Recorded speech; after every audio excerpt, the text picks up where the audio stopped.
Begitu hebat pergumulan Yesus. Begitu hebat apa yang terjadi dalam diri Yesus dalam peristiwa Getsemani yang saudara baca tadi. Itu menunjukkan bahwa segala sesuatu dalam diri Yesus diremukkan. Tidak ada satupun yang tersisa dalam diri dia. Segala sesuatu itu dihancurkan dalam diri Yesus.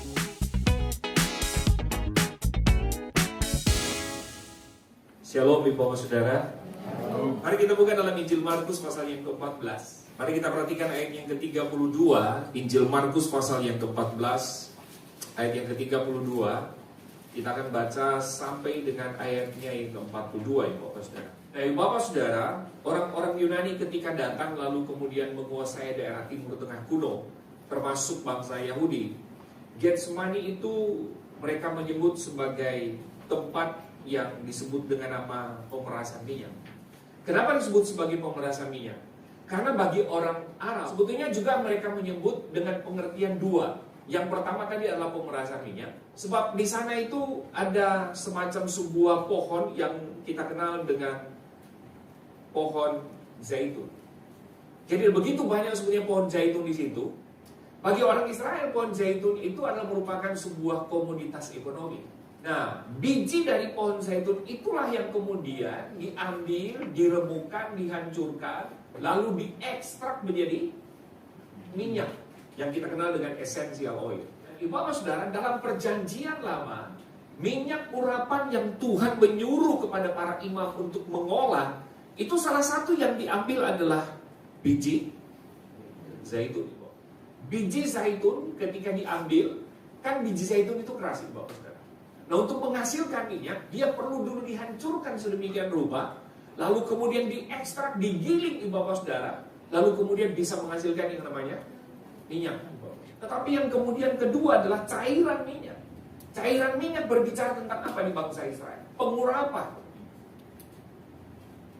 Seorang raja kalau mau diangkat, Bapak Saudara menjadi raja, seorang imam ketika diangkat untuk bertugas di Bait Allah, maka seorang nabi diutus untuk apa Bapak Saudara? Mengurapi mereka. Amin. Kalau tidak ada minyak ini untuk kemudian diurapi kepada mereka, maka di satu sisi mereka tidak memiliki otoritas apapun. Bahkan di sisi yang lain mereka tidak punya kuasa apapun. Sebab minyak pengurapan yang Tuhan suruh untuk diracik inilah yang dipakai Tuhan untuk menunjukkan otoritas Tuhan di atas seorang pemimpin. Bapak Saudara, sebelum Yesus mati di atas kayu salib, menjalani semua apa yang Tuhan inginkan, Bapa inginkan dalam kehidupan dia, ternyata Bapak Saudara, peristiwa di Getsemani itu sebetulnya telah memberikan sebuah gambaran yang sangat menarik tentang penderitaan Yesus. Jauh sebelum dia mati di atas kayu salib, jauh sebelum dia memikul yang namanya salib itu Bapak Saudara. Bapak sudah diberkati Tuhan. Karena itu saya ingin membahas dua hal tentang peristiwa Taman Getsemani dilihat dari arti kata Getsemani ini. Yang pertama Bapak Saudara, jadi Getsemani itu artinya tadi apa? Peremukan atau penghancuran. Yang kedua berbicara tentang pengurapan Bapak Saudara. Mari kita lihat pengertian yang pertama. Getsemani itu berbicara tentang peremukan, penghancuran Yesus. Supaya apa? Supaya kita yang berdosa dimerdekakan dari dosa. Ya percaya katakan amin. Begitu hebat pergumulan Yesus. Begitu hebat apa yang terjadi dalam diri Yesus dalam peristiwa Getsemani yang saudara baca tadi. Itu menunjukkan bahwa segala sesuatu dalam diri Yesus itu diremukkan. Tidak ada satupun yang tersisa dalam diri dia. Segala sesuatu itu dihancurkan dalam diri Yesus. Saudara, apa sih yang menjadi lawan Yesus ketika diremukkan, ketika hidupnya dihancurkan sedemikian rupa di Taman Getsemani? Yang saya sebut bahwa pergumulan yang terjadi di Getsemani itu adalah merupakan bagian daripada peremukan kehidupannya, penghancuran kehidupannya. Terhadap apa? Terhadap dosa itu. Karena itu bagi Yesus dosa itu tidak main-main. Waktu Yesus kemudian diperhadapkan dengan apa yang perlu dia lakukan dan apa yang harus dia lakukan di Getsemani, itu menunjukkan apa Bapak Saudara? Menunjukkan bahwa dosa itu betul-betul maut. Dosa bukan hanya sekedar menggoda kita untuk melakukan dosa, tapi dosa itu sendiri berbicara tentang apa? Maut, Ibu Bapak Saudara. Sehingga setiap orang yang berada di bawah dosa, kata Alkitab, itu penghukumannya adalah maut, Ibu Bapak Saudara. Bayangkan Yesus diperhadapkan secara manusia di Taman Getsemani dengan maut itu, Ibu Bapak Saudara. Yang seharusnya kita berkata, maut itu harusnya kita yang hadapi. Amin. Maut itu seharusnya saya yang perlu hadapi dan Ibu Bapak Saudara. Tapi kemudian Yesus diremukkan sedemikian rupa. Yesus dihancurkan sedemikian rupa supaya saya dan saudara itu juga tidak dihancurkan karena maut. Kenapa Yesus yang perlu? Atau kenapa Yesus yang memang harus berhadapan dengan dosa ini? Karena kita berkata, potensi dalam diri Yesus tidak ada satupun dia memiliki kemampuan untuk berbuat dosa. Dan tidak ada dosa dalam diri Yesus. Saya pernah mendengar sebuah pengajaran yang berkata bahwa Yesus sebetulnya memiliki potensi untuk berbuat dosa, tapi dia memilih untuk tidak melakukan dosa. Kalau ini yang saudara terima, celakalah kita. Sebab yang hanya mampu untuk menyelesaikan persoalan dosa dalam dunia ini adalah hanya satu pribadi, Yesus. Yang dalam kitab Ibrani berkata dia adalah anak domba Allah yang sempurna, Ibu Bapak Saudara. Gambaran dari anak domba yang dikorbankan oleh para imam dalam perjanjian lama. Saudara hanya bisa menemukan dalam Yesus. Tidak ada kecacatan dalam hidupnya. Saudara bisa bayangkan kalau Yesus ternyata punya potensi untuk berbuat dosa, tapi dia memilih untuk tidak berbuat dosa. Saudara bisa bayangkan gak itu? Berarti dalam diri dia ada benih dosa. Alkitab berkata, dia lahir bukan karena manusia. Bapa hanya meminjam yang namanya rahim daripada Maria. Sehingga benih manusia tidak ada dalam diri dia. Imam sehebat apapun yang bekerja dalam bait Allah, nabi sehebat apapun, bahkan naik ke sorga, Nabi Elia. Betul gak ya? Nabi yang disanjung apapun di tengah dunia ini tidak akan pernah mampu mengatasi masalah dosa. Amin. Sebab dosa itu berbicara maut. Dosa itu berbicara tentang sesuatu yang bersifat hidup dalam hidup kita yang kita tidak bisa kalahkan. Hanya Tuhan Yesus yang mampu mengalahkan itu dan membuat kita apa? Bebas dari yang namanya dosa. Persoalan saya dan saudara, Alkitab berkata itu bukan masalah duit. Persoalan saya dan saudara, Alkitab berkata itu bukan persoalan rumah tangga, ya Pak. Bukan persoalan membunuh, bukan persoalan mencuri sebetulnya. Tapi persoalan saya dan saudara itu cuma satu, dosa. Tapi Alkitab berkata apa? Apa yang Bapak Saudara? Maka dosa itu diselesaikan Kristus di atas kayu salib. Menyelesaikan persoalan dosa tidak ada jalan lain.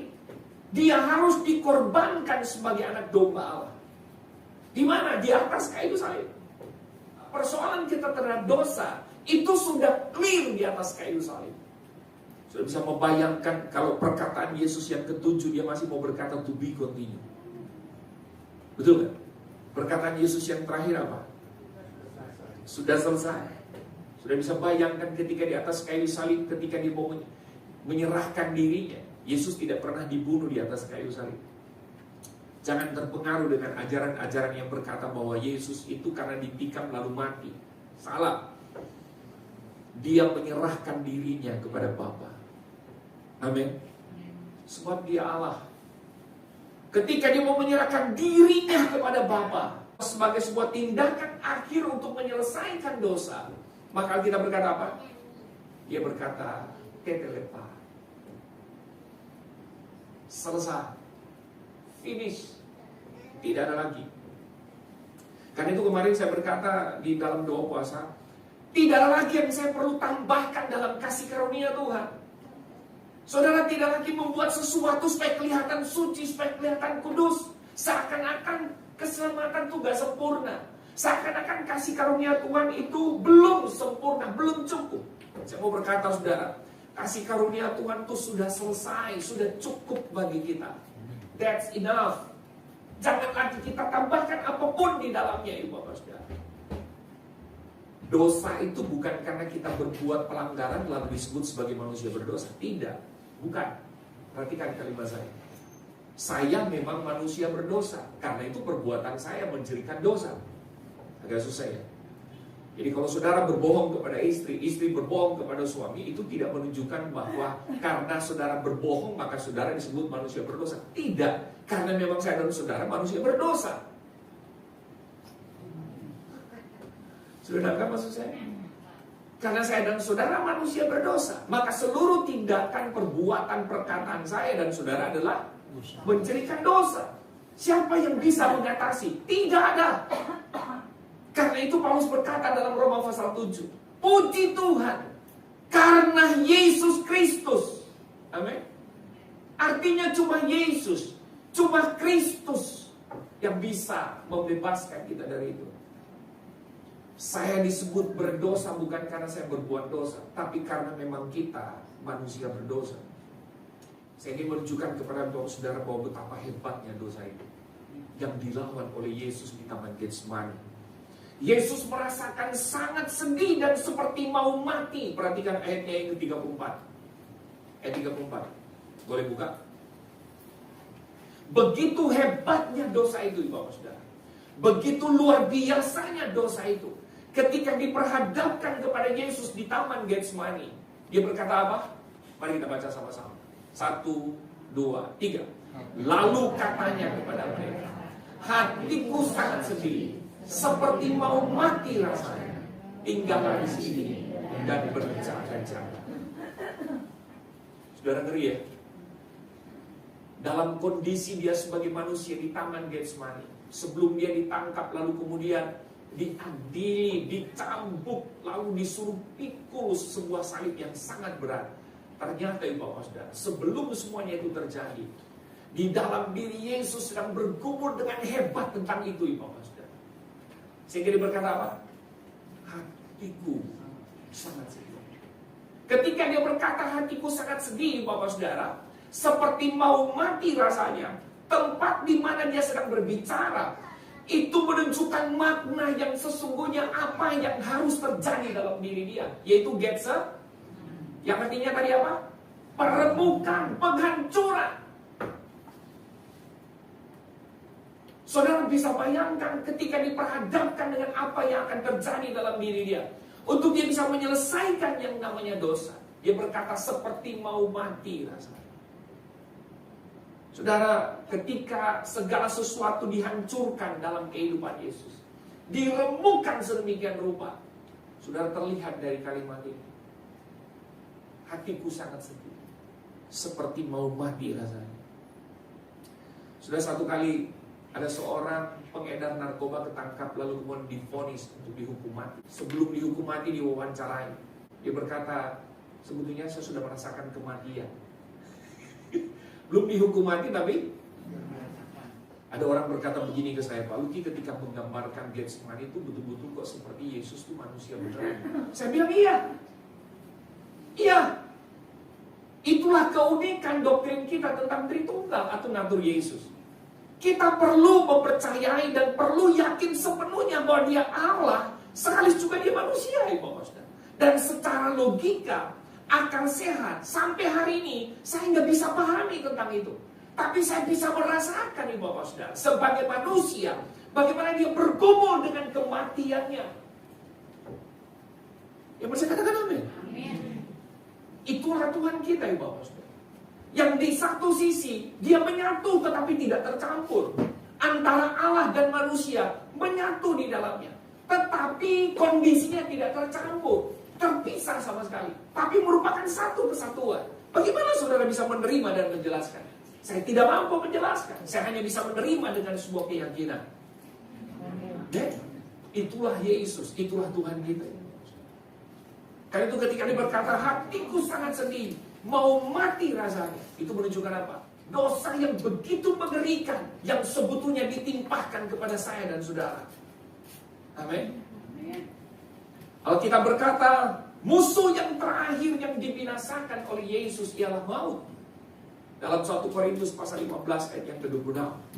Roma 6 ayat yang ke-23 berkata, sebab upah dosa ialah maut. Karena memang dosa adalah maut. Dia membawa kita bukan pada sebuah kehidupan, tapi membawa kita kepada kematian. Dosa membuat Yesus akan terpisah sejenak dengan Bapanya. Matius 27 ayat yang ke-46. Kira-kira jam 3 berserulah Yesus dengan suara nyaring, Eli, Eli lama sabachthani. Artinya, Allahku, Allahku, mengapa engkau meninggalkan aku? Ayat ini juga sering dipakai oleh mereka untuk meneror kita. Kalau dia Allah, kenapa dia berteriak kepada Bapa, kepada Allah? Allah meminta tolong kepada Allah gitu. Sekali lagi, tidak bisa ditakar dengan cara berpikir kita. Sebab bagi saya dia berbicara dalam konteks dia sebagai anak, konteks dia sebagai manusia yang begitu mengerikan yang namanya dosa, Bapak Saudara. Ketika dia tergantung di atas kayu salib, Saudara, dia berkata apa? Eloi, Eloi, lama sabachthani. Allahku, mengapa engkau meninggalkan aku? Dosa itu membuat sepertinya Yesus terpisah sejenak dengan Bapa. Dan sepertinya Bapa membiarkan Yesus mengalami kesendirian dalam penderitaan itu. Sudah pernah mengalami kesendirian dalam pergumulan? Tidak ada satupun yang dapat melirik, bahkan tidak ada satupun yang datang membantu saudara. Pernah? Pernah saudara? Yesus sudah mengalami. Pernah nggak saudara merasa bahwa Tuhan itu jauh dari diri saudara? Pernah? Saking begitu beratnya sebuah pergumulan, sehingga ketika saudara mau ngangkat pergumulan itu saudara nggak bisa angkat. Dan saudara mulai berkata, sepertinya Tuhan sudah menjauh dari diri saya. Pernah? Yesus merasakan itu. Ibrani berkata, semua yang kita rasakan sebagai manusia, Yesus juga merasakan. Yang membedakan apa? Kalau kita berbuat dosa, kata surat Ibrani, dia tidak melakukan dosa. Tapi apa yang menjadi kelemahan dan kekurangan kita, sakit penyakit kita, penderitaan kita, itu juga Yesus rasakan. Dan saya berkata, apa yang dia alami ini merupakan sebuah penghancuran, perebukan yang begitu hebat tentang diri Yesus. Untuk apa? Menghadapi yang namanya dosa. Begitu hebatnya maut itu, Alkitab berkata, dia sepertinya ditinggalkan oleh Bapanya, ibu bapak saudara. Dia sepertinya apa, ibu bapak saudara? Mau mati rasanya, ibu bapak saudara. Yang kedua, ibu bapak saudara, cara Yesus berdoa tidak seperti biasanya. Kalau saudara perhatikan di Taman Getsemani itu, mari kita perhatikan ayat yang ke-35 dalam Markus pasal 14 tadi. Kita baca sama-sama, ibu bapak saudara. 3, 4. Ia maju sedikit, merebahkan diri ke tanah dan berdoa, supaya sekiranya mungkin saat itu lalu daripadanya. Saudara pernah nggak melihat di ayat-ayat lain atau dalam cerita Injil-Injil Yesus berdoa seperti ini? Saudara pernah melihat? Malah Yesus ketika mengajar tentang berdoa dalam Matius pasal 5, dia suruh apa? Masuk ke kamar, tutup pintu, dan berdoalah demikian. Doanya apa? Doa makan? Enggak, doa Bapa kami. Betul ya, Bapak Saudara? Saudara tidak akan pernah menemukan sebuah ayat di mana Yesus sebelum menuju pada kematiannya berdoa seperti ini. Hanya kemudian di Taman Getsemani lah Yesus bergumul hebat. Segala sesuatu diremukkan sedemikian rupa dalam kehidupannya, sehingga gaya Yesus berdoa itu menunjukkan dia sedang berduka cita. Saudara, merebahkan diri ke tanah dan berdoa itu adalah merupakan tradisi orang Israel ketika berdoa pada waktu dia sedang mengalami apa? Duka cita. Dia seakan-akan sedang mengalami dosa yang begitu hebat. Ayub, coba saudara perhatikan, betul kan? Ketika dia mengutuki hari kelahirannya, karena penderitaan yang begitu hebat, dia melakukan hal yang sama. Betul? Begitu hebatnya dosa itu. Begitu mengerikan yang namanya maut. Gaya Yesus pun ketika dia berdoa, itu betul-betul menunjukkan apa? Dia benar-benar mengalami pergumulan yang begitu hebat. Yang ketiga, ibu bapak saudara, coba perhatikan isi doa Yesus. Ayat yang ke-36. Kita baca sama-sama lagi. 3, 4. Katanya, ya Aba, ya Bapa, tidak ada yang mustahil bagimu.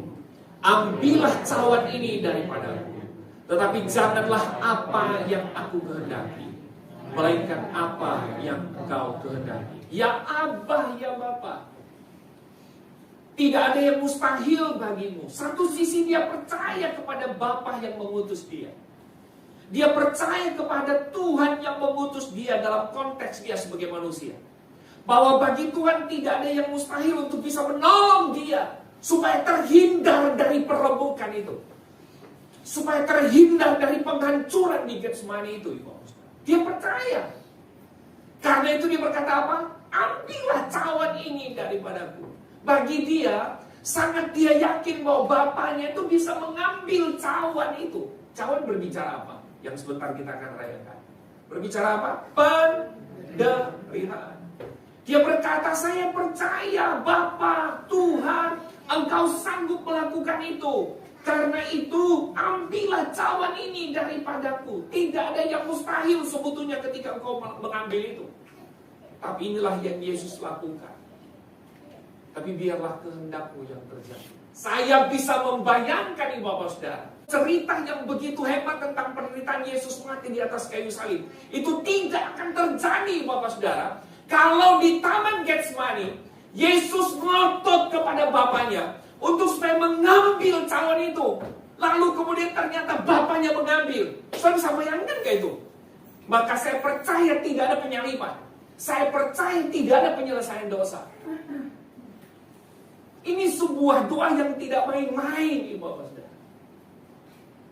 Semua puncak di mana Yesus menyelesaikan dosa tidak akan pernah terjadi jika di dalam peristiwa Getsemani ini Bapa mengaminkan dan menyetujui permintaan anaknya. Bahkan Alkitab berkata waktu di Taman Getsemani, peluhnya seperti apa? Tuh. Jika Bapaknya berkata, oke, saya sebagai ayah, saya sebagai bapak gak tega ngelihat kamu seperti ini. Belum pikul salib, belum kamu diderah, belum kamu dihakimi, belum kamu ditusuk, digantung di atas kayu salib, dibiarkan tergantung sedemikian rupa. Saya tahu itu tidak menyenangkan. Oke, saya tarik tujuan itu. Set, celaka kita semua. Maka saya berkata apa? Getsemani itu merupakan peristiwa paling menentukan penyelesaian Kristus di atas kayu salib. Amin. Terus kita masih mau main-main dengan dosa? Dia percaya Bapaknya bisa melakukan. Tapi dengan sebuah kerelaan. Dia berkata, biarlah kehendak-Mu yang terjadi, bukan kehendak-Ku yang terjadi. Amin. Yang terakhir, saudara, begitu hebatnya dosa itu. Ketika Yesus diremukkan sedemikian rupa, dia berperang dengan luar biasa. Itu terlihat pada apa? Ayat ke-39 dalam Injil Markus pasal 14 ayat 39. Lalu ia pergi lagi dan mengucapkan doa yang itu juga. Perhatikan ayat yang ke-41 lagi, ayat 41 yang terakhir. 3-4. Kemudian ia kembali untuk keberapa kali? Ketiga kali. Dan berkata kepada mereka, tidurlah sekarang dan istirahatlah. Cukuplah, saatnya sudah tiba. Lihat anak manusia diserahkan ke tangan orang-orang berdosa. 3 kali Yesus berdoa. Dalam dia berdoa, apakah isi doanya berbeda? Sama. Yang dia doakan tadi itu, ya Abah, ya Bapa. Betul kan? Ambillah cawan ini daripadaku. Itu doanya 3 kali. 3 kali menunjukkan apa Ibu Bapak Saudara? Doa ini sangat penting bagi Yesus. Doa pertama dia menanti jawaban Bapa. Doa kedua dia menanti jawaban Bapa. Doa ketiga dia tidak menyerah. Dia doa yang sama. 3 kali dia berdoa. Itu menunjukkan apa Ibu Bapak Saudara?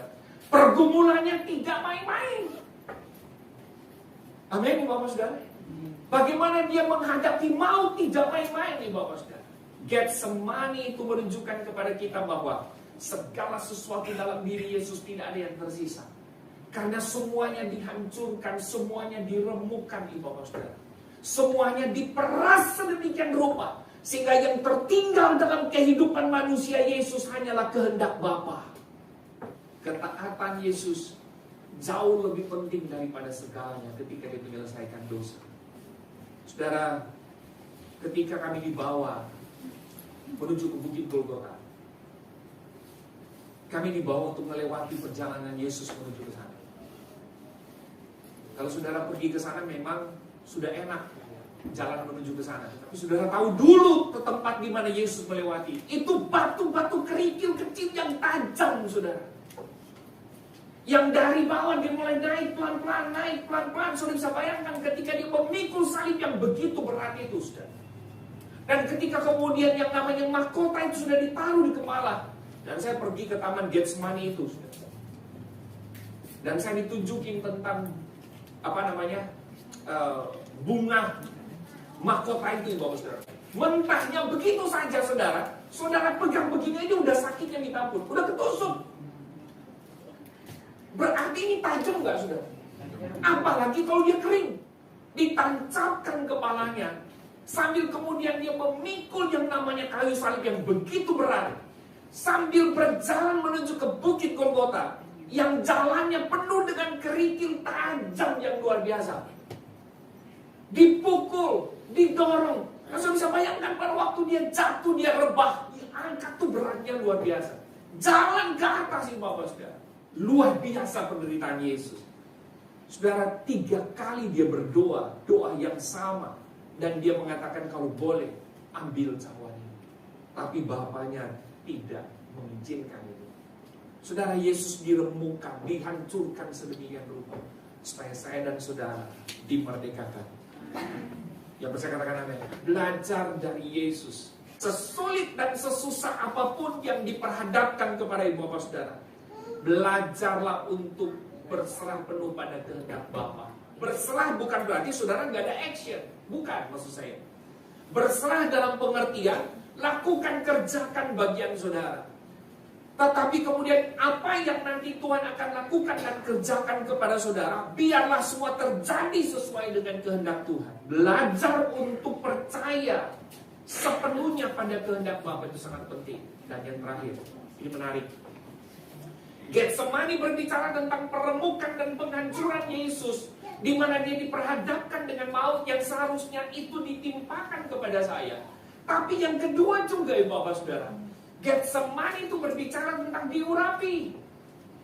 Getsemani juga berbicara tentang dilantik. Yesus kemudian ketika mati, yang kita berkata, dia mengalahkan maut, dia dibangkitkan dari kematian. Pada waktu dia dibangkitkan dan naik ke sorga, itu berbicara apa, ibu bapak saudara? Pelantikan. Dia diurapi menjadi apa? Raja di atas segala raja. 1 Korintus pasal 15 berkata begini, jika Yesus tidak dibangkitkan, maka sia-sialah pemberitaan Injil kita. Jika Yesus tidak dibangkitkan, maka sia-sialah keyakinan kita. Dan yang ketiga, jika Yesus tidak dibangkitkan, maka maut masih berkuasa dalam hidup kita. 1 Korintus pasal 15. Betul gak ibu bapak? Berarti kebangkitan Yesus penting gak ibu? Penting. Tuhan tidak berhenti pada peremukan Yesus. Tuhan tidak berhenti untuk menghancurkan Yesus di atas Getsemani. Lalu kemudian dia mati tergantung, tidak berhenti. Tapi Tuhan juga menunjukkan bahwa dia raja di atas segala raja. Dia adalah imam yang diurapi. Karena itu kita tidak perlu imam lagi, Bapak Saudara, sebagai pengantara kita dengan Bapa. Tidak perlu, kata Ibrani. Sebab ada seorang imam besar agung yang sudah mati bagi kita, di mana dia bukan perantara bagi kita, tapi dia juga memberi dirinya sebagai apa? Kurban penebusan dosa. Pertanyaan saya yang terakhir adalah, apa respon kita? Respon kita itu, saudara, kita baca terakhir ayat ini. Ayat yang ke-37, saudara. Kita baca sama-sama. 3, 4. Setelah itu, ia datang kembali dan mendapati ketiganya sedang tidur. Dan ia berkata kepada Petrus, Simon, sedang tidurkah kau? Tidakkah kau sanggup berjaga-jaga 1 jam? 38 34. Berjaga-jagalah dan berdoa supaya kamu jangan jatuh dalam pencobaan. Roh memang penurut, tetapi daging lemah. Mari pemain musik. Saudara, Tidak gampang untuk menghadapi pergumulan. Gak gampang untuk menghadapi yang namanya masalah. Betul nggak Ibu Bapak Saudara? Dan saya mau berkata kepada Ibu Bapak Saudara, sehebat apapun kita ini masih manusia lemah. Karena itu Ibu Bapak Saudara, Alkitab berkata, mari kita berjaga-jaga. Mari kita berdoa. Jangan cuma berjaga-jaga, tapi berdoa dalam hidup kita. Supaya apa Ibu Bapak Saudara? Apa yang Yesus kumpuli di Taman Getsemani ini menjadi introspeksi diri kita. Amin. Tidak jatuh lagi pada lubang yang sama. Tidak lagi jatuh pada kelemahan-kelemahan yang sama Ibu Bapak Saudara. Amin. Dalam Injil Matius pasal 24, Yesus berkata begini. Akhir zaman itu sekarang ini sudah mulai akan terjadi. Karena itu dia berkata apa? Berjaga-jagalah dan berdoalah senantiasa. Sebab segala sesuatu itu akan menjadi jerat dalam hidup kita. Perhatikan kata jerat. Jerat itu berbicara tentang apa? Penangkap sesuatu yang bisa datang kepada kita seakan-akan itu benar, tetapi memanipulasi kehidupan kita yang membawa kita jauh dari Tuhan. Peristiwa Taman Getsemani itu mengajarkan kepada kita untuk apa Ibu Bapak Saudara? Berhati-hati dengan hidup kita. Yesus yang sudah mati, ketika dia diperhadapkan dengan dosa, dengan maut, itu tidak mudah, tidak gampang ketika dia bergumul. Dan ini menunjukkan apa? Kita belajar dari Yesus untuk menghadapi itu. Berjaga, berdoa, berserah penuh kepada kehendak Bapa. Supaya kita tidak jatuh lagi dalam kelemahan. Tahu bahwa itu kelemahan. Tapi anehnya seringkali kita jatuh di bidang itu. Yang Tuhan mau apa Ibu Bapak? Kita terus mengalami perubahan dalam hidup kita. Yang kedua Ibu Bapak, tanggapan kita adalah kerjakan keselamatan kita dengan takut dan rendah. Amin. Kerjakan.